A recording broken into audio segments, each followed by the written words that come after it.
Welcome to Shukla study point. आप सभी का स्वागत है आपके अपने YouTube channel Shukla study point में। मैं शिवम शुक्ला आप सभी दोस्तों का हार्दिक स्वागत करता हूं।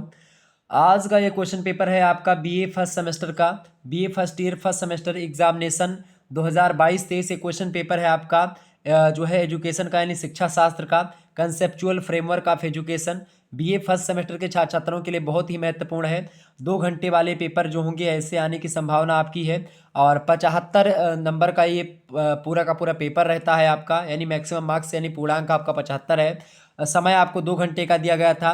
ठीक है, यहाँ पर आप देख सकते हैं बीए फर्स्ट सेमेस्टर का ये क्वेश्चन पेपर है। ठीक है, नेशनल एजुकेशन पॉलिसी यानी एनईपी के अंतर्गत ये परीक्षाएं जो संपन्न हो रही हैं, first semester, second semester, third semester की। वैसे बीसम सेमेस्टर की भी परीक्षाएं चल रही हैं। इसके बाद में फिर सम सेमेस्टर की परीक्षा आएंगी इसके बाद। ठीक है, जब ये परीक्षाएं हो जाएंगी उसके 6 महीने के बाद में आप देखेंगे बीसम सेमेस्टर की परीक्षाएं आपको देना पड़ेगा। ये बीसम सेमेस्टर यानी कि फर्स्ट सेमेस्टर, थर्ड सेमेस्टर और फिफ्थ सेमेस्टर, इसका मतलब होता है बीसम सेमेस्टर। सम सेमेस्टर का मतलब होता है सेकंड सेमेस्टर, फोर्थ सेमेस्टर और फाइनल सेमेस्टर यानी कि सिक्स सेमेस्टर। ठीक है, देखिए नोट आपसे कह रहा है यहाँ पर, इसको जरूर पढ़ना है कि this paper consists of 3 sections A B and सी।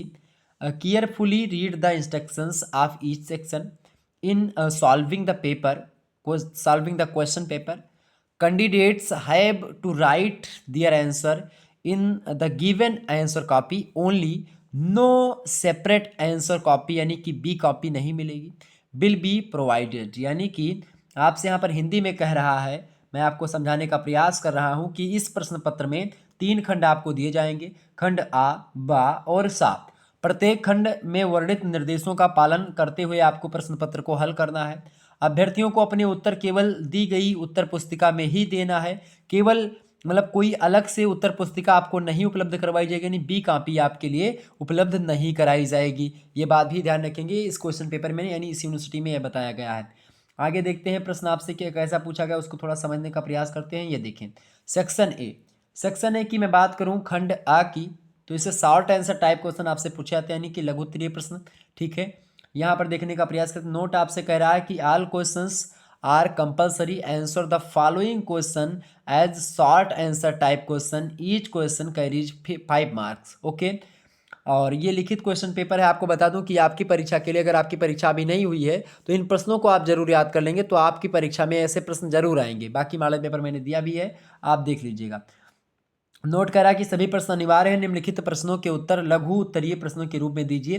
प्रत्येक प्रश्न आपका 5 नंबर का है। आइए देखते हैं कैसा कैसा प्रश्न पूछा गया।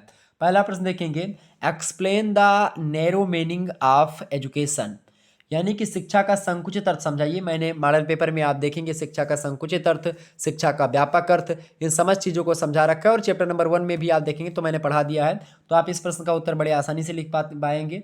अगला क्वेश्चन आपका है, देखें दूसरा नंबर प्रश्न है, verify explain the need for national integration in India, यानी भारत में राष्ट्रीय एकीकरण की आवश्यकता को संक्षेप में बताइए। बहुत आवश्यकता है, इस पर मैंने भी जो है चर्चा करी, तो ये भी प्रश्न आपका आया हुआ है। तीसरा प्रश्न आप देखते हैं, सी नंबर से प्रश्न आपसे पूछा गया। तीसरा प्रश्न है आपका लघु उत्तरीय का, गिव 2 डेफिनेशन ऑफ एजुकेशन, यानी शिक्षा की 2 परिभाषाएं आपको लिखने के लिए दिया गया था। ये भी मैंने आपको बड़ी विस्तार समझाया है, महात्मा गांधी के अनुसार, ठीक है, पेस्टालॉजी के अनुसार, जॉन डीवी के अनुसार, सभी विद्वानों के अनुसार मैंने बताई है, आप आसान स्वामी विवेकानंद के अनुसार। ठीक है, आगे देखते हैं। तो ये होगा सेक्शन मतलब सी के बाद में आपका क्या आता है, सी के बाद में आता है डी। तो डी नंबर आपसे प्रश्न पूछा गया था, explain the need for education for the good use of leisure, यानी कि अवकाश के सदुपयोग हेतु शिक्षा की आवश्यकता स्पष्ट कीजिए। मोस्ट इंपोर्टेंट प्रश्न है। वहीं अगला प्रश्न आपसे पूछा गया था, 5वां नंबर प्रश्न आप देखेंगे, ठीक है, कि what are the basic element of Indian constitution, भारतीय संविधान के मूल तत्व कौन कौन से हैं, ये आपको बताना था। बहुत इंपॉर्टेंट प्रश्न है। इसके अलावा अगला प्रश्न आपसे पूछा गया था, 6वां नंबर प्रश्न आपसे पूछा गया था लघु उत्तरीय का सेक्शन ए से, कि right a comment on kindergarten system, kindergarten प्रणाली शिक्षा से संबंधित है, इस पर आपको टिप्पणी करनी थी। बहुत बढ़िया प्रश्न है, आप एकदम से याद कर लीजिएगा, आपकी एग्जाम में आने वाला है। अगला क्वेश्चन आप देखेंगे, explain operation black board. Operation black board को समझाइए। मैंने मॉडल पेपर में आप देखेंगे या महासंग्राम वीडियो देखिएगा 2022 वाली जो प्लेलिस्ट में मैंने बना रखी है, तो उससे आप बड़े आसानी से इन सभी प्रश्नों के उत्तर पा सकते हैं और आसानी से आप अपनी परीक्षा की तैयारी अभी कर सकते हैं। ठीक है, ऑपरेशन ब्लैक बोर्ड से हमेशा एक प्रश्न आता है। पिछली बार 2022 में पूछा गया था, आपकी बार भी पूछा गया है और आपके विश्वविद्यालय में भी पूछा जा सकता है, तो आप इस प्रश्न को एकदम से याद कर लीजिएगा। अगला क्वेश्चन आप देखते हैं, state the importance of national institute of open schooling यानी कि NIOS। आपसे कह राष्ट्रीय मुक्त विश्व मतलब मुक्त विद्यालयी शिक्षा का महत्व बताइए। ये भी मैंने बताया, आप ऑप्शन नंबर मतलब कि ये भी प्रश्न आपका बहुत ज़बरदस्त है। उसके बाद में आगे बढ़ते हैं। ठीक है, आगे बढ़ने का प्रयास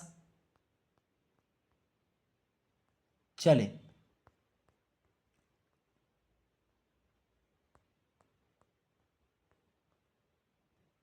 हाँ, यहाँ पर देखें अगला प्रश्न आपका इसमें जो दिया गया था, ये सेक्शन ए का ही है। एक्सप्लेन द गुरु शिष्य relationship in ancient Indian culture. प्राचीन भारतीय शिक्षा में गुरु शिष्य संबंधों को स्पष्ट किए। बहुत बढ़िया प्रश्न है। मैंने चैप्टर नंबर 1 में ही इन चीज़ों को समझा रखा है कि वैदिक काल में किस प्रकार से गुरु और चेलों का संबंध होता था, शिष्यों का संबंध होता था। गुरुकुल व्यवस्था के बारे में मैंने आपको बताया था। तो आप आसानी से अगर 2022 वाले मॉडल पेपर को देखेंगे, निश्चित तौर पर आपको आसानी समझ में आ जाएगा। सेक्शन बी देखने का प्रयास करें आप सभी लोग। सेक्शन बी यानी खंड बात, लॉन्ग आंसर टाइप क्वेश्चन, दीर्घ उत्तरीय प्रश्न यहाँ से पूछे जाते हैं। यहाँ पर नोट आपसे कह रहा है कि this section contains four questions from which one question is to be answered as long question, each question carries 15 marks. यानी कि कह रहा है कि प्रस्तुत खंड में 4 दीर्घ उत्तरीय प्रश्न हैं, जिनमें से एक प्रश्न करना आपका अनिवार्य है और प्रत्येक प्रश्न आपका कितने नंबर का है, 15 अंकों का है। तो भाई 4 दीर्घ उत्तरीय प्रश्न है, जिनमें से एक प्रश्न करना आपको अनिवार्य है। देखिए, पहला प्रश्न आपका दिया हुआ है कि what are the different aims of education, which one do you consider most important in the modern society. ठीक है, अगला क्वेश्चन यानी कि इसका मतलब हुआ, प्रश्न आपसे था कि शिक्षा के विभिन्न उद्देश्य क्या हैं, मैंने समझाया है। आधुनिक समाज में उनसे आप किसको सबसे अधिक महत्वपूर्ण मानते हैं, मतलब आधुनिक समाज में उनमें से आप किसको सबसे अधिक महत्वपूर्ण समझते हैं शिक्षा के उद्देश्यों में। ठीक है, प्रश्न बड़ा ही अच्छा है, एग्जाम पॉइंट ऑफ व्यू से आपकी परीक्षा में आ सकता है। अगला क्वेश्चन आप देखेंगे, रुक जाओ एक मिनट, मैं दिखाने का प्रयास कर रहा हूँ। ये आपका पेज नंबर 4 है, पेज नंबर 5 में देखने का प्रयास कर रहा हूँ, ये 6 है, पेज नंबर 5 आपका यहाँ पर आ चुका है। ठीक है, चले, अथवा करके आपका यह प्रश्न दिया गया था। देखें, प्रश्न आपका था यहाँ पर और करके कि what is meant by formal and informal agencies of education, explain any one agency, school family, school oblique family. यानी आपसे कह रहा है कि शिक्षा के औपचारिक एवं अनौपचारिक साधनों का क्या अर्थ होता है। मैंने औपचारिक, नौपचारिक और अनौपचारिक सारे साधनों के बारे में बताया था। औपचारिक मतलब जो एकदम व्यवस्थित तरीके से स्कूल कॉलेज वगैरह में शिक्षा दी जाती है, वैसी शिक्षा। अनौपचारिक आपको पता होगा, जो घर में क्रीड़ा मतलब कि एक प्रकार से क्रीड़ा समूह में बच्चा कहीं इधर उधर से सीख ले, वो चीज़ें होती है। और नौपचारिक आप देखते हैं मोबाइल फ़ोन से हो गया, कंप्यूटर से, रेडियो से, टेलीविज़न से, इस प्रकार से जो है सुन लिया बच्चे ने, अखबारों से। ठीक है, ये सब चीज़ें। तो किसी एक साधन की व्याख्या आपको करनी है विद्यालय और परिवार में से। क्लियर, आगे देखते हैं। और करके आपको प्रश्न दिया गया यहाँ पर, चाहे तो ये कर सकते हैं आप, अथवा करके आपको प्रश्न दिया गया explain the importance of fundamental rights in the Indian constitution. यानी ये भी प्रश्न आपका बहुत ज़बरदस्त है, इसके बारे में मैंने आपको बताया था। भारतीय संविधान में मौलिक अधिकारों का महत्व तो समझाइए। पूरे मौलिक अधिकारों के बारे में बताते हैं। मौलिक अधिकार जो होते हैं ये आपको यहाँ बताते हैं, और खास करके मौलिक अधिकार जब होते हैं तो ये लगता है कि भाई लोकतंत्र ही चल रहा है, मेरा भी कुछ अधिकार है, मेरा अपना देश है, कई प्रकार की फीलिंग्स आती है। और आपको पता होगा मौलिक अधिकार जो है भारतीय संविधान में वर्णित हैं, और 6 मौलिक अधिकार है। पहले 7 मौलिक अधिकार थे, संपत्ति का अधिकार वो हटा दिया गया। ठीक है, तो इसको मैंने चर्चा करी है। अगला प्रश्न आपका 5वां नंबर दिया गया था, एक ही प्रश्न आपको करने के लिए बोला गया है। अगला प्रश्न है आपका, what do you understand by ancient Indian knowledge tradition, describe the characteristics of ancient Indian knowledge tradition. आपको मैं बता दूं कि आप अपनी यूनिवर्सिटी के हिसाब से देखिएगा, चूँकि अलग अलग विश्वविद्यालयों में अलग अलग पैटर्न पर परीक्षाएं पूछी जाती हैं, ठीक है। तो इसमें हो सकता है इस प्रकार का पैटर्न है, आप में अलग पैटर्न हो सकता है, ठीक है। और जो मैंने मॉडल पेपर आपका बनाया होगा वो ज़बरदस्त पैटर्न है, उसी पैटर्न पर अधिकतर विश्वविद्यालय क्वेश्चन पेपर बनाते हैं। तो वो पैटर्न वो बेस्ट पैटर्न है, ठीक है। ये भी बेस्ट पैटर्न आपका है, ऐसी बात नहीं कि ये बेकार पैटर्न है, लेकिन वो ज़्यादा बेटर मुझे लगता है, जहाँ तक मुझे अनुभव है। और वही अधिकतर विश्वविद्यालय पूछते हैं, ठीक है। उसमें बच्चे कंफ्यूज नहीं होती, इसमें थोड़ा सा कंफ्यूजन भी बना रहता है कि क्या करना है, कैसे करना है। देखिए, प्राचीन भारतीय ज्ञान परंपरा से आप क्या समझते हैं और प्राचीन भारतीय ज्ञान परंपरा की विशेषताएं बताइए। इस पर भी प्रश्न मैंने बना दिया है, आप आसानी से इसको समझ सकते हैं, ठीक है। अगला क्वेश्चन, तो 6 नंबर क्वेश्चन, आप मतलब कि 6 नंबर पेज आपका कौन सा है। देखिए, पेज नंबर 6 ये है, ठीक है। हाँ, ओके।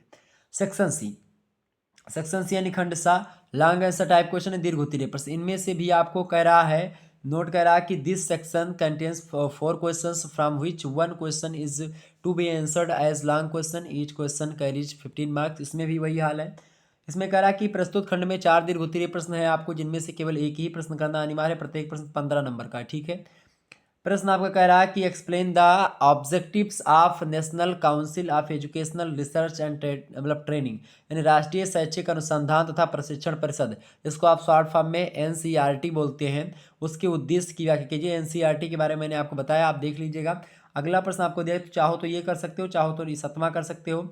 जो है explaining the objectives of higher education, explain the major obstacle coming in the way of higher education, यानी आपसे कह रहा उच्च शिक्षा के उद्देश्यों को बताते हुए उच्च शिक्षा के मार्ग में आने वाली जो प्रमुख बाधाएं हैं उनकी व्याख्या करने को लेकर के आपसे कहा गया।